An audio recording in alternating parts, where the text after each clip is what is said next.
بسم اللہ الرحمن الرحیم وَأَلَّفَ بَيْنَ قُلُوبِهِمْ لَوْ أَنفَقْتَ مَا فِي الْأَرْضِ جَمِيعًا مَا أَلَّفْتَ بَيْنَ قُلُوبِهِمْ وَلَكِنَّ اللَّهَ أَلَّفَ بَيْنَهُمْ إِنَّهُ عَزِيزٌ حَكِيمٌ۔ اور اللہ تعالیٰ نے ان کے دلوں کے درمیان محبت پیدا کر دی، یعنی وہ عرب کے جنگجو لوگ جو چھوٹی چھوٹی باتوں پہ قبائل کے قبائل ایک دوسرے سے لڑتے تھے اور نسلوں تک ان کی یہ دشمنی جاتی تھی، نسل در نسل لوگ قتل ہوتے تھے، اب اسلام کی برکت سے وہ اس طرح اکٹھے ہو گئے کہ ایک دوسرے کی غلطیوں سے درگزر کرنا، الٹا ان دشمنوں کی خاطر اپنی جان دینے کے لیے اب تیار ہو جانا، اللہ کی نسبت کی وجہ سے، اس دین کی سربلندی کی خاطر یہ اللہ تعالیٰ نے اپنی طرف منسوب کیا کہ اسلام وہ دولت ہے جس کی وجہ سے اللہ تعالیٰ نے ان میں یونٹی پیدا کر دی، ان کے دلوں میں جو ایک دوسرے کے خلاف نفرت تھی اس کو محبت میں بدل دیا۔ اور اگر اے نبی تم زمین میں جتنا مال ہے یہ خرچ کر دیتے تب بھی ان کے درمیان الفت نہیں پیدا کر سکتے تھے، پیسہ خرچ کے بھی وہ محبت نہیں پیدا ہو سکتی تھی ان دشمنوں کے درمیان، جو اللہ تعالیٰ نے دین اسلام کی برکت سے آپس میں ان کے لیے محبت پیدا کر دی، بلکہ یہ تو اللہ ہے جس نے ان کے درمیان الفت پیدا کر دی، محبت پیدا کر دی۔ بے شک اللہ تعالیٰ غالب ہے، حکمت والا ہے۔ یا ایھا النبی حسبک اللہ ومن اتبعک من المؤمنین۔ اے اللہ کے نبی، اللہ آپ کو کافی ہے، اور جو آپ کی اتباع کرنے والے مومنین ہیں نا ان کے لیے بھی اللہ کافی ہے۔ ایک معنی یہ ہے اس کا کہ آپ بھی اللہ پر بھروسہ کریں، جو سورہ آل عمران میں آیا کہ اہل ایمان کو جب خبر پہنچی کہ کافر ان کے خلاف سازشیں کر رہے ہیں تو انہوں نے پکارا حسبنا اللہ و نعم الوکیل، ہم نے اللہ ہی پر بھروسہ کیا، وہی بہتر کارساز ہے۔ اور صحیح بخاری میں ہے کہ حضرت ابراہیم خلیل اللہ کو جب آگ میں پھینکنے لگے تھے تو انہوں نے یہی پڑھا تھا حسبنا اللہ و نعم الوکیل۔ اور پھر ابن عباس ساتھ فرماتے ہیں کہ تمہارے نبی پہ بھی جب مشکل وقت آتا تھا وہ کہتے تھے حسبنا اللہ و نعم الوکیل۔ یہ صحیح بخاری میں 4563 نمبر حدیث ہے، ہم نے اپنے صبح و شام کے اذکار والے جو کارڈ ہے اس کے اوپر بھی ڈالی ہوئی ہے یہ حدیث۔ یا ایھا النبی حرض المؤمنین علی القتال ان یکن منکم 20 صابرون یغلبوا 200 وَإِن يَكُن مِّنكُم 100 يَغْلِبُوا 1000 مِّنَ الَّذِينَ كَفَرُوا بِأَنَّهُمْ قَوْمٌ لَّا يَفْقَهُونَ۔ اے نبی، اہل ایمان کو ابھاریں قتال پر۔ اگر آپ کے پاس 20 آدمی ہوئے نا جو صبر کرنے والے ہوں، یعنی پکے ٹھکے قسم کے مومن ہوں، تو وہ 200 پر غالب آ جائیں گے۔ 20 200 پر یعنی 10 ٹائمز، ایک مسلمان 10 کے اوپر بھاری۔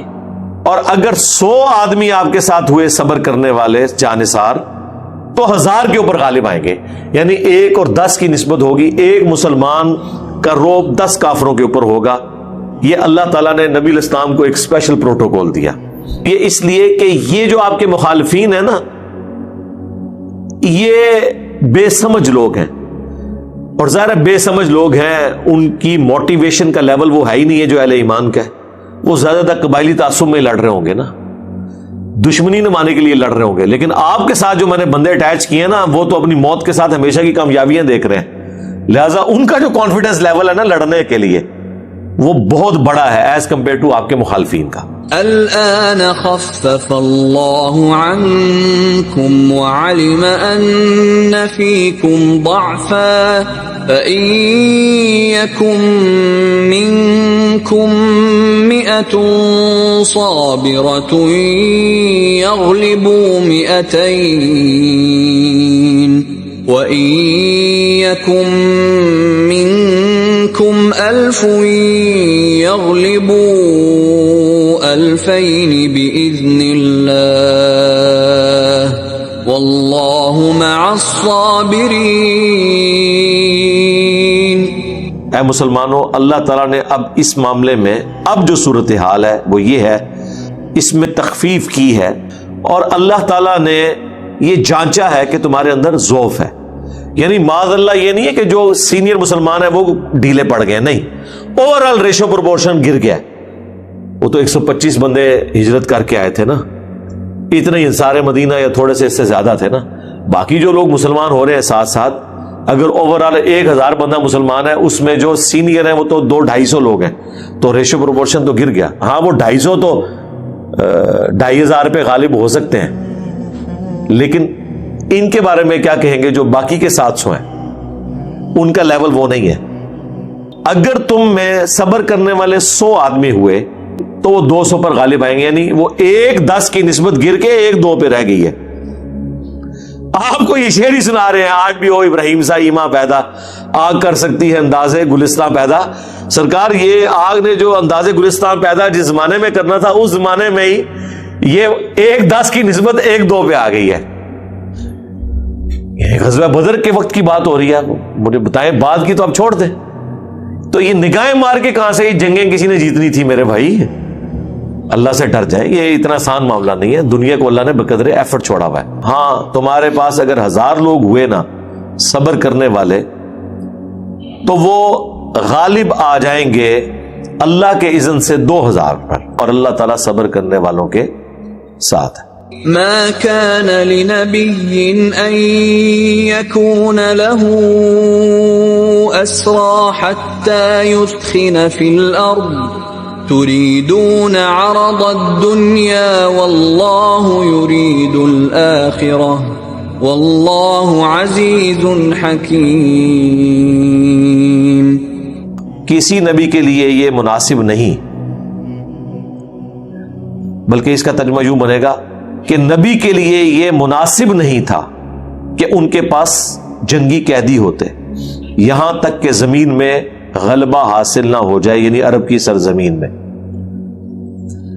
سورہ قتال جسے سورہ محمد بھی کہتے ہیں صلی اللہ علیہ وآلہ وسلم، اس میں اللہ تعالیٰ کی طرف سے جہاد اور قتال کا حکم نازل ہوا تھا، اور اس میں اللہ تعالیٰ نے فرمایا تھا کہ جب جنگ ہو اور اس جنگ کے نتیجہ میں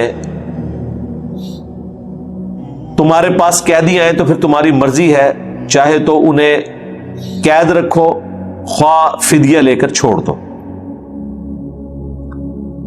اور سورۃ البقرہ میں یہ آیات نازل ہو چکی ہوئی تھی کہ تم نے اس قتال کو جاری رکھنا ہے یہاں تک کہ دین کل کا کل اللہ کے لیے ہو جائے اور یہ فتنہ ایڈریس ہو جائے.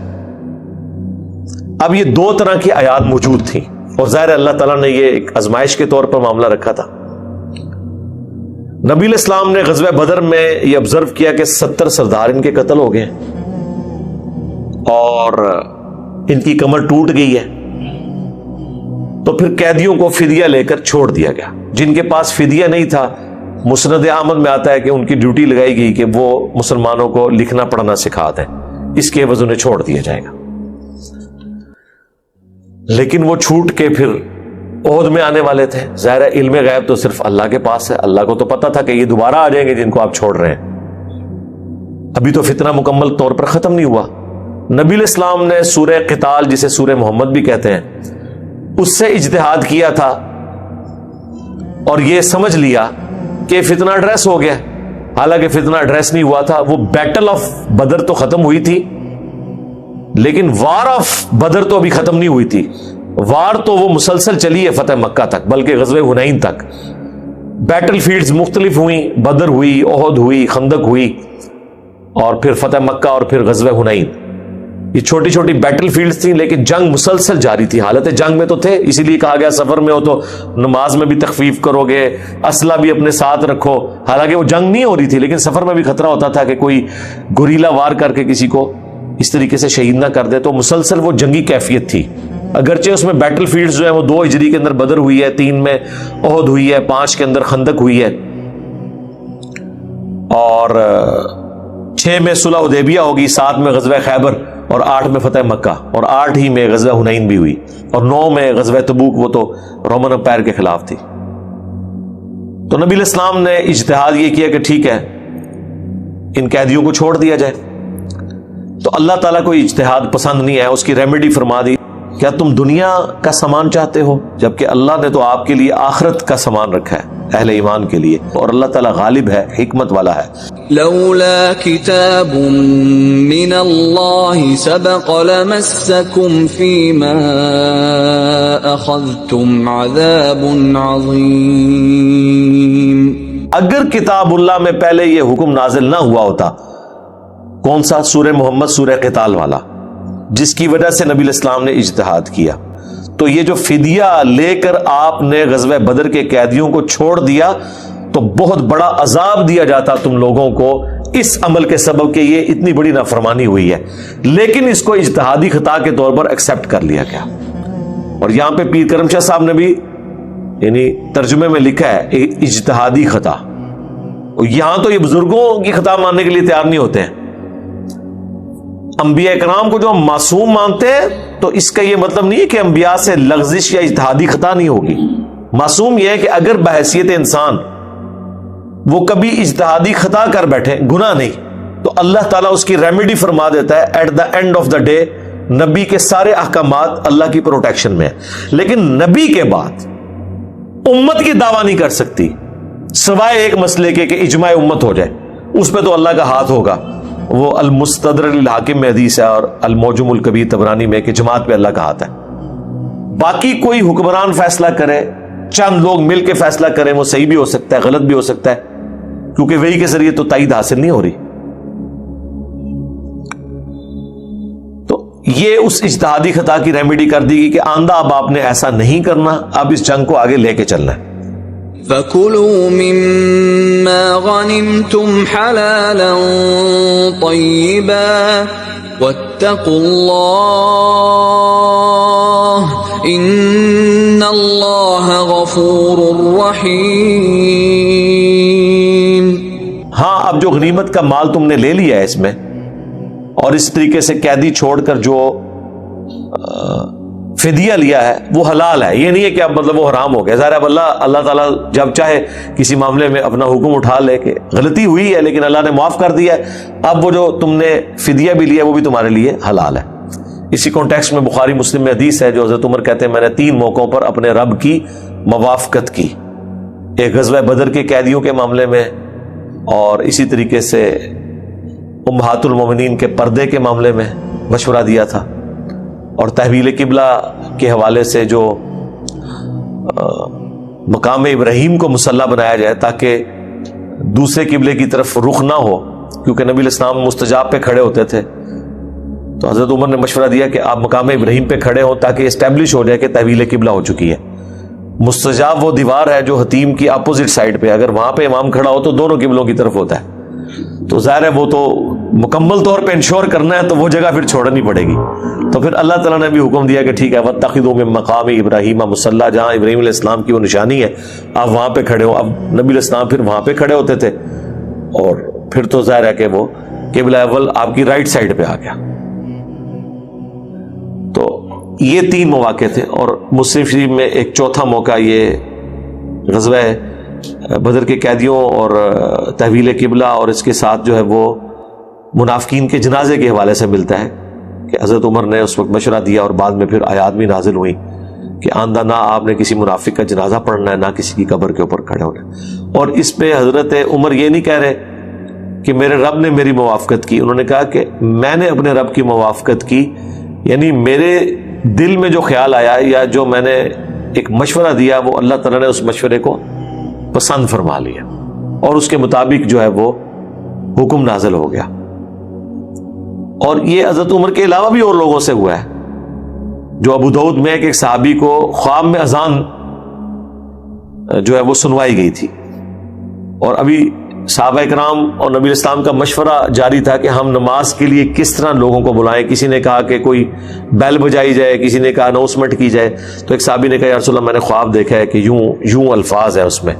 تو نبی اسلام نے اس خواب کو انڈورس کر دیا کہ یہ اللہ کی طرف سے غیبی خبر ہے. یعنی اور صحابہ کرام کے ساتھ بھی ایسے معاملات ہوتے تھے. نبی اسلام کے مبارک زمانے میں کئی صحابہ کو خواب آئے اور نبی اسلام نے ان کی تعبیر بیان کی ہے، اور اس میں سے پھر وہ اس طریقے سے رزلٹ بھی نکلے. یہ ایک الگ سے ٹاپک ہے. تو اللہ تعالیٰ فرما رہا ہے کہ اب وہ حلال ہے تمہارے لیے مال، اور اللہ کا تقوی اختیار کرو، بے شک اللہ تعالیٰ بخشنے والا مہربان ہے. يا أيها النبي قل لمن في أيديكم من الأسرى إن يعلم الله في قلوبكم خيرا يؤتكم خيرا مما أخذ منكم ويغفر لكم والله غفور رحيم. اے نبی صلی اللہ علیہ وآلہ وسلم، آپ کے پاس جو قیدی ہو کر آئے ہیں نا لوگ، ان سے فرما دیجئے اگر واقعی تمہارے اندر اللہ تعالیٰ نے کوئی خیر کی رتی پائی نا، کہ تم مخلص ہو، بات سمجھ نہیں آئی، اب حضور کی صحبت اختیار کرو گے، ہو سکتا ہے بات سمجھ آ جائے، تو اللہ تعالیٰ تمہیں اس سے بہتر دے دے گا جو اللہ تعالیٰ نے تم سے لے لیا ہے، اور تمہارے گناہوں کو معاف کر دے گا، اور اللہ تعالیٰ بخشنے والا مہربان ہے. وَإِن يُرِيدُوا خِيَانَتَكَ فَقَدْ خَانُوا اللَّهَ مِن قَبْلُ فَأَمْكَنَ مِنْهُمْ وَاللَّهُ عَلِيمٌ حَكِيمٌ. اور اے نبی اگر یہ آپ کے ساتھ دھوکہ کرے تو کوئی ایسا مسئلہ نہیں ہے، پہلے اللہ کے ساتھ بھی تو انہوں نے خیانت کی ہے. اللہ کے ساتھ کیا خیانت کی ہے انہوں نے؟ کہ اللہ کے پیغمبر کا انکار کیا. ان کے لیے نبی اسلام کی مبارک زندگی ان کے سامنے ایک عملی نمونہ تھی، کوئی گنجائش نہیں تھی کہ یہ انکار کرتے، جبکہ یہ صادق اور امین بھی کہتے تھے. اور اسی سچے شخص سے جب اللہ کی توحید سنی ہے، اس کے دشمن بن گئے، تو انہوں نے تو اللہ کے ساتھ خیانت کی ہے. تو دیکھو اللہ نے ان کو تمہارے قابو میں دے دیا. یعنی اے نبی آپ نے ٹینشن نہیں لینی ہے، اگر یہ آپ کے ساتھ دو نمبری کریں گے نا تو دوبارہ آپ کے قابو آ جائیں گے، کیونکہ آپ کے ساتھ تو اللہ کھڑا ہوا ہے. اگر یہ آج دھوکہ دے کے چھوٹ بھی گئے تو دوبارہ آپ کے قابو میں آ جائیں گے، آپ بے فکر ہیں. اور اللہ تعالیٰ علم والا ہے، حکمت والا ہے. ان الذين آمنوا وهاجروا وجاهدوا بأموالهم وأنفسهم في سبيل الله والذين آووا ونصروا أولئك بعضهم أولياء بعض والذين آمنوا ولم يهاجروا ما لكم من ولايتهم من شيء حتى يهاجروا وإن استنصروكم في الدين فعليكم النصر إلا على قوم بينكم وبينهم ميثاق والله بما تعملون بصير. بے شک وہ لوگ جو ایمان لے کر آئے اور انہوں نے اللہ کے لیے ہجرت کی اور اپنے مال اور اپنی جان کے ذریعے اللہ کی راہ میں جہاد کیا، اور وہ لوگ جنہوں نے آؤ بھگت کی ان کی، انہیں اپنے پاس پناہ دی اور ان کی مدد کی، یعنی انصار مدینہ، یہ باز کے دوست ہیں. یعنی دوستی یہ ہے. دیکھیں عرب کے قبائلی سسٹم میں جہاں پہ لوگ اتنے مضبوط قبائلی سسٹم میں بندھے ہوئے تھے کہ وہ اپنے رشتہ داروں کے بدلے کے لیے مرنے مارنے کے اوپر اتر آتے تھے، انہی رشتہ داروں کو چھوڑ کر اب ان لوگوں کے پاس آ گئے ہیں جن کے ساتھ ان کا کوئی خونی رشتہ نہیں ہے، لیکن اللہ تعالیٰ نے ایمان کی دولت کی برکت سے ان کو ایک کر دیا، انصار اور مدینہ کو. اور جو لوگ ایمان لے کر آئے لیکن ہجرت نہیں کی، ان کا تمہارے ساتھ کوئی دلی رشتہ نہیں ہے یہاں تک کہ وہ ہجرت نہ کر لیں. یہ ہجرت تھی فرض. سورۃ النساء میں ہم پڑھ چکے ہیں کہ جو ہجرت نہیں کرے گا وہ منافق سمجھا جائے گا، چاہے وہ کلمہ گو بھی ہو، کیونکہ حکم آیا ہے کہ ایک جگہ سے آپ نے اب دعوت لانچ کرنی ہے، اب وقت قیام ہے تو آپ جو ہے وہ اپنا ایمان چھپا کے بیٹھے رہیں گے. تو اللہ تعالیٰ مارا ہے کہ جو ایمان لائے لیکن انہیں ہجرت نہیں کی ہے نا، تمہارا ان کے ساتھ اب کوئی دلی رشتہ نہیں ہونا چاہیے یہاں تک کہ وہ ہجرت کرے. ہاں دین کے معاملے میں اگر وہ تم سے کوئی مدد طلب کرے تو پھر تم ان کی مدد ضرور کرو. ہاں مگر اگر کسی ایسی قوم کے ساتھ ان کا جھگڑا ہو جائے جن کے ساتھ تمہارا میثاق ہے، پھر تم نے اپنے مسلمان بھائیوں کی مدد نہیں کرنی. یہ بڑی کانٹے کی بات ہے. اگر UN کی ایک پالیسی کے تحت ملکوں کی باؤنڈریز میں ہم قوانین کے اندر جھگڑے ہوئے ہیں اور کسی بھی ملک کے اندر مسلمانوں پہ ظلم ہوتا ہے تو پھر ہم ان کی مدد نہیں کر سکتے جب تک کہ اعلانیہ جنگ ڈکلیئر نہ کریں، کیونکہ اوپر سے تو ہم نے ان کے ساتھ ایک ٹریٹی کی ہے. یہ ثبوت اس کا یہ ہے کہ جس قوم کے ساتھ تمہارا میثاق ہو جائے نا، وہ قوم اگر مسلمانوں پہ ظلم کرتی ہے تو پھر تم نے مسلمانوں کا ساتھ نہیں دینا اس قوم کے اگینسٹ. الا یہ وہ پہلے سورۃ الانفال میں گزر چکا ہے کہ تم نے عہد ان کی طرف پھینک دینا ہے اور میثاق کو توڑ دینا ہے.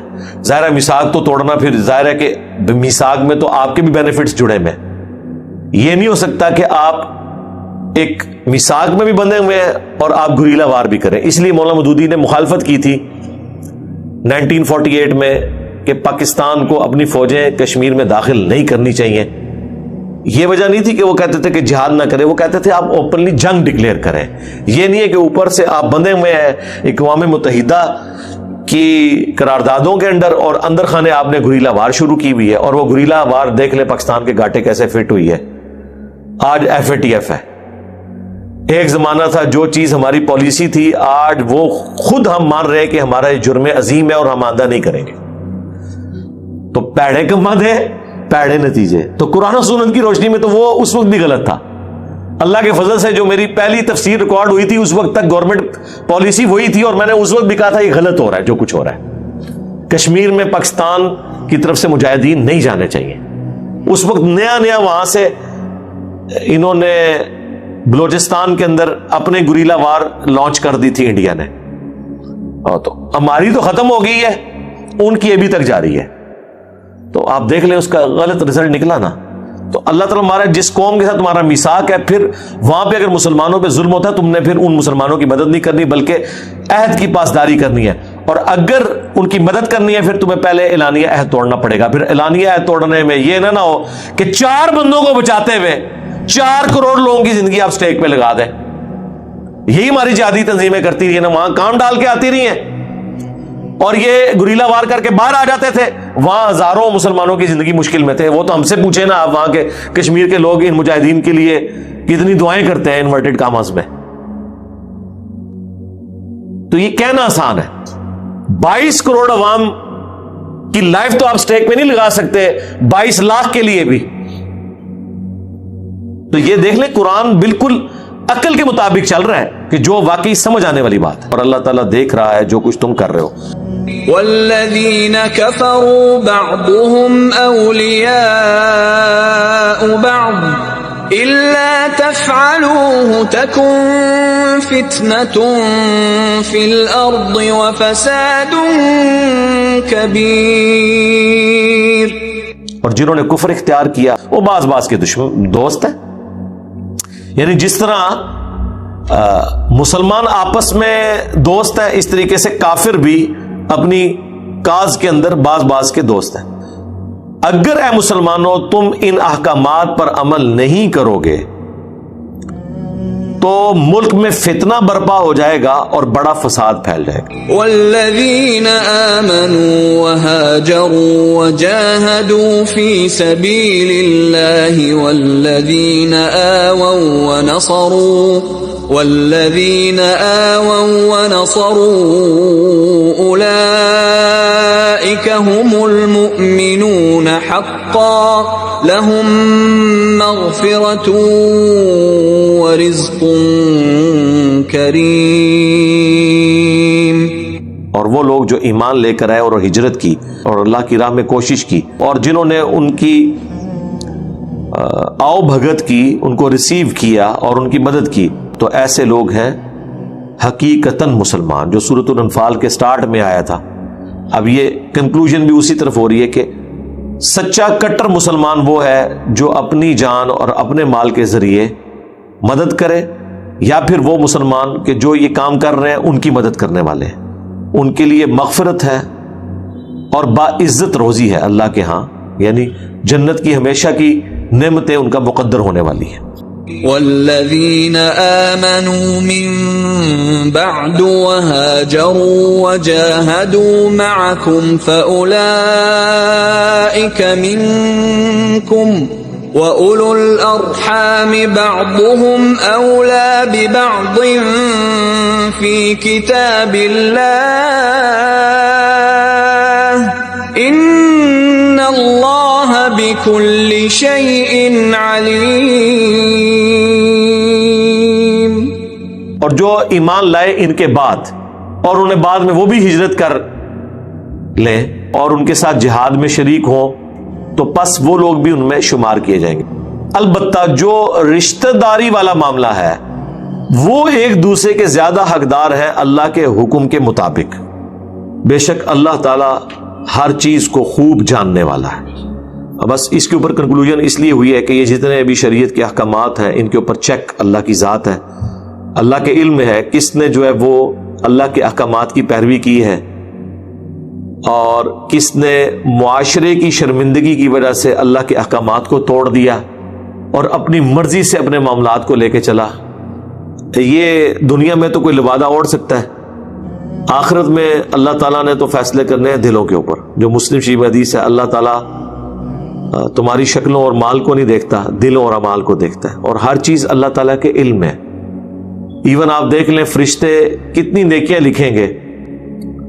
جو صحیح مسلم میں حدیث ہے، ایک قاری کو، ایک شہید کو اور ایک سخی کو بلایا جائے گا. اللہ تعالیٰ سب کو نعمتیں گنوائے گا اور اینڈ پہ پوچھے گا کہ تم نے میرے لیے کیا کیا. شہید کہے گا جان دے دی. اللہ فرمائے گا جان تو نے اس لیے دی تھی کہ تجھے لوگ بہادر کہیں تو دنیا میں تیری تعریف ہو گئی، اوندھا منہ کر کے جہنم میں. اب فرشتوں نے اسے شہید لکھا ہے اس لیے وہ شہید کے طور پہ پیش ہو رہا ہے. اصل حساب کتاب وہ ہے جو اللہ کے علم میں ہے. فرشتوں نے تو ظاہری اعمال کے اوپر فیصلہ کرنا ہے. فرشتوں نے تو اسے صحیح لکھا ہے کہ اس کے اتنے دسترخوان چلتے تھے، اس نے اتنی بیواؤں کا خرچہ لگایا ہوا تھا، ملٹی پلائڈ بائی اتنے اور اتنے یہ نیکیاں. اللہ تعالیٰ اسے زیرو سے ملٹی پلائی کر دے گا. فرشتوں نے بھی اشتہارات پڑھ کے لکھا ہوگا کہ یہ استاذ العلماء، ٹھیک ہے جی، اور یہ جو ہے وہ امام المفسرین اور امام المناظرین اور پتہ نہیں کیا کچھ ہے، ٹھیک ہے. لیکن اللہ تعالیٰ فرمائے گا تو نے اس لیے یہ علم کا تدریس کا سلسلہ کیا کہ لوگ جو ہے وہ تجھے کہیں کہ یہ بڑا علم والا ہے. تو تینوں کو اوندھا منہ کر کے جہنم میں ڈال دیا جائے گا. بولے اعوذ باللہ تعالی. اللهم لا تجعلنا منهم، اللهم من احييته منا فاحيه على الاسلام ومن توفيته منا فتوفه على الايمان. سبحانك اللهم وبحمدك اشهد ان لا اله الا انت استغفرك واتوب اليك وما علينا الا البلاغ المبين. جزاكم الله خيرا.